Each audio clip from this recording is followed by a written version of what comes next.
Ali Bongo Ondimba, le chef de l'État, a reçu ce matin à son cabinet une délégation conduite par le professeur Daniel Onaondo, président de la commission de la CEMAC.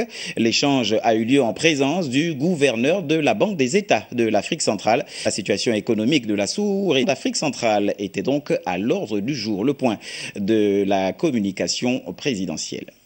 Le président de la commission de la CEMAC et sa suite sont président de la République des efforts engagés pour faire face à la crise sanitaire de la Covid-19 et la baisse du prix du baril. Les pays ont pris des mesures idoines pour faire face à ces chocs. Naturellement, au niveau de l'intégration sous la sous-région, nous avons pris des mesures. Donc, on viendra dans notre chef d'État les dispositions que nous avons prises au niveau régional. Parce que nous pensons que l'intégration régionale peut être un outil.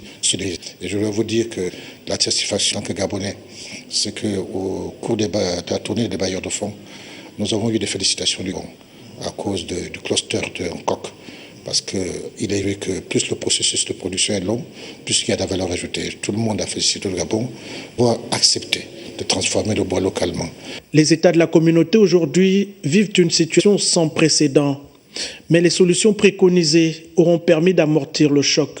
Nous continuons à avoir un niveau d'inflation qui reste en deçà du seuil communautaire de 3%, nous sommes à 2%.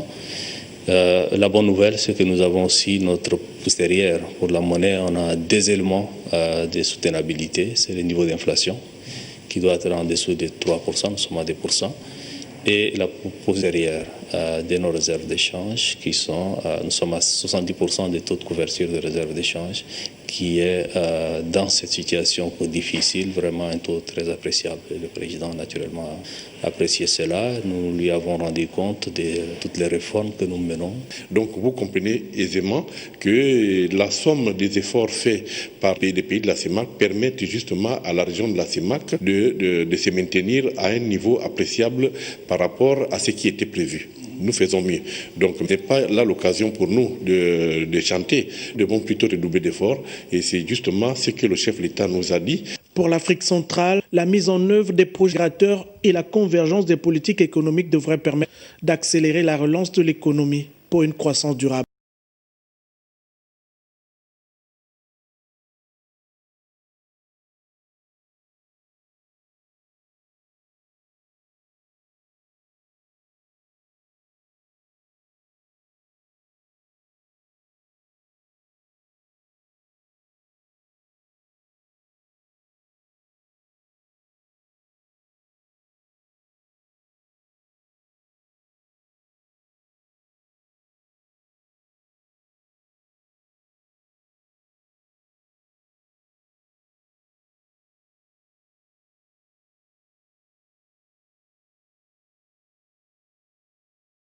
Cela dit, voilà tout juste 4 ans qu'Ali Bongo Ondimba a prêté serment pour son deuxième mandat à la tête du pays. C'était le 16 octobre 2016. 4 ans plus tard, la rédaction de Gabon Première revient sur le bilan. Un bilan marqué par de grands moments et des réalisations concrètes et en cours d'exécution. Lariska Laure Mamengi.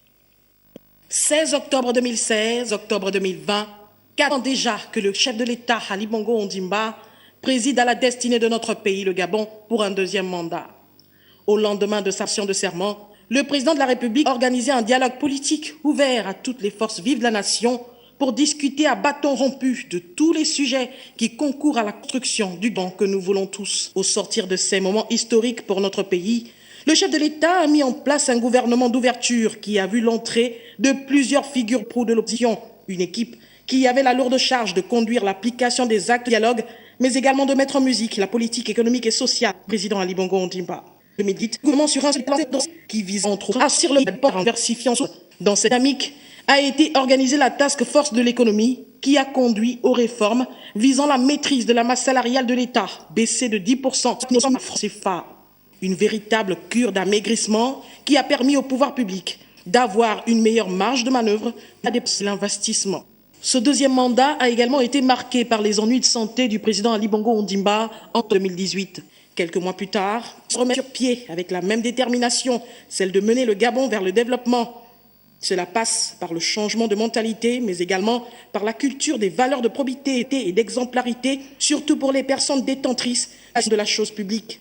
C'est pourquoi le chef de l'État a lancé l'opération anticorruption, l'arrestation de plusieurs hauts commissariats accusés de malversation financière. Autre fait marquant, la destinée de la femme décrétée en 2015 qui depuis lors matérialisée par l'ascension fulgurante de la femme gabonaise. Dernier fait en date, la nomination d'une femme à la tête du gouvernement. Une première au Gabon sur le plan des infrastructures. Rose Christiane Oussoukara-Ponda, sur instruction du président Ali Bongo Ondimba, a lancé les travaux de la Transgabonaise, des travaux d'envergure d'un ligne 700 km qui devront permettre, entre autres, le ralliement de plusieurs provinces, leur développement, la création d'emplois. Un ouvrage qui s'ajoute au Pandambou, infrastructure qui a vu le jour grâce à la témérité du numéro 1 gabonais. Au moment où l'on entre de plein pied dans la 5e année de ce deuxième mandat, l'on dit qu'il y a eu du chemin, bien qu'il reste encore à faire. Le chef de l'État l'a dit lui-même, c'est ensemble que nous allons construire le Gabon uni dans la concorde.